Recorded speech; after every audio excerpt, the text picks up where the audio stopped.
and burn. Hey everybody, so tonight I am going to be discussing the 2006 film Bug. Now, this movie, it's based off a play, and this is, I don't know, this is one of the best movies I've ever seen about, like, sort of emotional manipulation and, like, mental illness that I've ever seen. It's directed by William Friedkin, who is, of course, really well known for doing the French Connection as well as The Exorcist. And he does a really good job of showing just how damaged that Ashley Judd's character, Agnes, really is. See, Agnes was married to Harry Connick, and they had a son who went missing when she was at the grocery store one day. Somebody took him, and the kid is never found. And it's bad enough that at home, her husband, Jerry, was kicking the shit out of her the whole time. So she has that to compete with, which that already is emotionally damaging enough. And then the fact that she lost her son, and of course you don't really recover from that. And so she's always looking for something to believe in. And then enters Michael Shannon's character of Peter, who at first just seems like a decent guy. He is a decent guy, but my God, is he sick. And he starts hanging out with her. Jerry shows up. Her husband, Jerry, he comes back. He tries to force Peter out, but he can't. And even though Jerry's really intimidating, Peter's so crazy that Jerry doesn't really know what to make of him. And so unfortunately for Agnes, Agnes is lost no matter how you slice it. If she stays alone, she's left with the grief and the torment of losing her son. If she goes back with her husband, Jerry, it's only a matter of time till he starts hitting her again. But if she stays with Peter, oh God. So Peter has this obsession with bugs. He starts to see them on the bed sheets. He starts to see them, under door cracks. He sees them everywhere. And there are no bugs. The bugs are all in Peter's head. And, oh my God, there's one scene where Peter believes that there's bugs in his molars that have been implanted there by the government. Because I think Peter probably is suffering from schizophrenia, at least to some degree. Schizophrenia has to be worked in there. And so he takes a pair of pliers in this one scene and he pulls one of his molars out. And I mean, Michael Shannon is just about one of the best actors in the history of Hollywood. I mean, everybody knows this about the man, but Jesus Christ, his performance here is just uncanny. When he's pulling the tooth out of his head, it is so legit.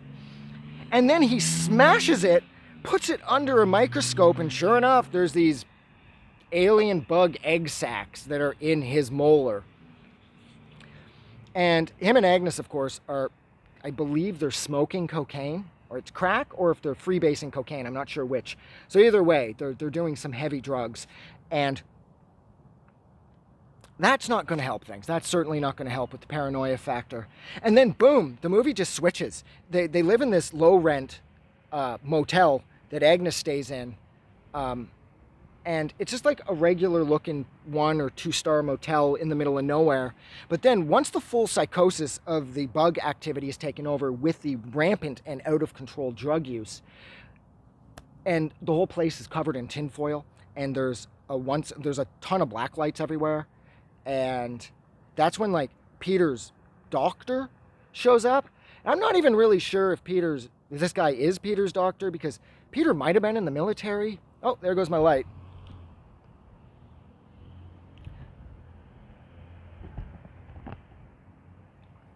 So Peter might have actually been in the military. I'm not sure. Well, anyways, his doctor shows up and he takes a hit off the pipe too, which I thought was really confusing. And he's like, where is Peter? You have to let me talk to him. He's talking to Agnes, of course. And she's like, oh, no, he told me about you. And they are so disgusting. I mean, not that anybody in this movie, other than her blonde friend, the chick that was gay, oh my God, that thing was just feeding on my face. The blonde chick who's dating that other chick, she was really good looking and clean looking. But Agnes and Peter are kind of gross. They're kind of sweaty and sort of unkempt. And now with the massive amount of drug use they've got worked into their systems, they look even worse. And so the doctor, assuming that's what he is, he's like, where's Peter? And Peter comes out and he's got these cuts and openings all over his body because he feels that there's egg sacs all over him. So he's using this big ass knife to cut them out of his body. And the doctor even says, you keep doing that to yourself, Peter. There's not going to be much left to cut out, And then, of course, Peter accuses him of being some kind of robot. He stabs him to death, and he shows Agnes how he's made of some organic sort of cyborgian fiber or whatever. Because again, Peter is completely crazy. And Agnes buys right into it because at this point, the drug psychosis is kicked in fully.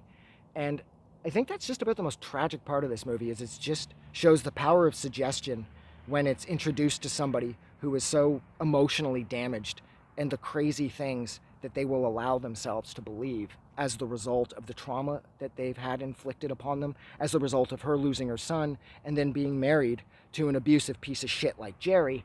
The fallout that this can create in a person's mental well-being is so uncanny that I can see like a clear-cut line of how Agnes ended up here.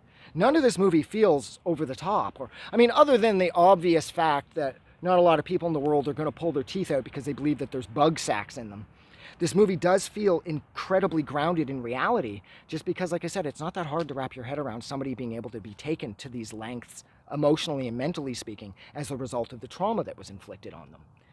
And of course, the movie concludes with them choosing to set themselves on fire. And that's how the movie ends. There is a very quick mid-credit scene showing her son's clothes in their house or in the motel room or whatever before he was taken. I'm not really sure what that was supposed to mean or what that was supposed to allude to exactly. But yeah, this movie, it has like a manic type intensity to it. Like they're just so frenzied and they're so into the idea of hunting for these bugs, these non-existent bugs, might I add, that coming out here was a really bad idea with all this shit in my hair, because I already felt one of the fucking mosquitoes bite me here, so I'm gonna have some disgusting mark there tomorrow. And oh Jesus. Well, anyways, yeah, you just sort of, you feel the madness. The madness just permeates this every aspect of this movie. It's just dripping with insanity, but a believable insanity, an insanity where you're absolutely able to empathize with the characters and you can feel what they're going through. I love this movie. This movie is absolutely killer, but it's rough because it's incredibly sad. In the end, when they set themselves on fire, I just thought that was kind of unnecessary, but maybe that's how the play ends. I don't really know. But I think that's it.